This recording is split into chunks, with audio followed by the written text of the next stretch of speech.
বাংলায় সৌজন্যের রাজনীতি ভারতীয় জনতা পার্টির। সৌজন্য বরানগরের জয়ী বিজেপি প্রার্থী সজল ঘোষের মদন মিত্রের পায়ে হাত দিয়ে প্রণাম করলেন সজল ঘোষ।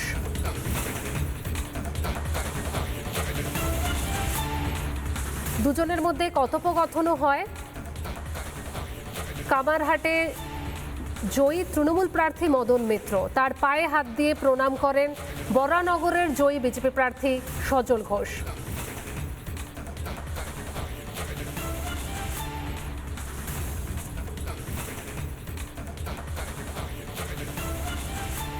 সৌজন্যতার ছবি বোধহয় এটাকেই বলে, যেখানে বিরোধী হওয়া সত্ত্বেও একদম সজল ঘোষ যিনি একদম সৌজন্যতা দেখালেন, মদন মিত্রকে সামনে দেখা হওয়ার সঙ্গে সঙ্গে তিনি পায়ে হাত দিয়ে প্রণাম করলেন।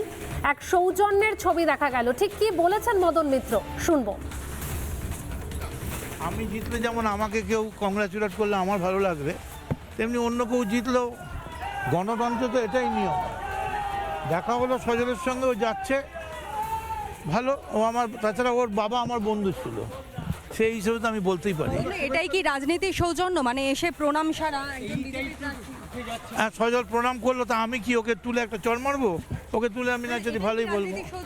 হওয়া উচিত। এবং যেটা আমি বললাম যে এইটুকুন দেখো একটা কথা বলতে কোনো বাধা নেই, রাজনৈতিক শিষ্টাচারটা একদম তলানিতে এসে চলে গেছে, একদম তলানিতে চলে গেছে রাজনৈতিক শিষ্টাচার। আমাদের ভাবতে হবে যাতে বাংলার অস্মিতা আমরা নতুন করে তুলে ধরতে পারি এবং ভালো ভালো ছেলে মেয়েদের আমরা রাজনীতিতে চাই। এটাই হলো বিজেপির সৌজন্যের রাজনীতি। ভারতীয় জনতা পার্টি যেখানে তৃণমূলের জয়ী প্রার্থী মদন মিত্র, তার সঙ্গে দেখা হয়ে যায় সজল ঘোষের, যিনি বরানগর থেকে জয়ী বিজেপি প্রার্থী। আর দেখা হতেই সৌজন্যতা, পায়ে হাত দিয়ে প্রণাম করলেন সজল ঘোষ। মদন মিত্রকেও কিন্তু দেখা গেল সৌজন্যতা দেখাতে, তিনিও তার বাহবা দিলেন। এই জয়লাভের জন্য তার কাঁধে হাত দিয়ে কাঁধ চাপড়ে তাকে বাহবা দিলেন। দুজনের মধ্যে সাময়িক কথোপকথনও হলো এবং মদন মিত্র জানালেন যে জয়লাভের পর কেউ যদি বাহবা দেয় সেটা শুনতে ভালোই লাগে, তাই তিনি সেটা জানিয়েছেন সজল ঘোষকে।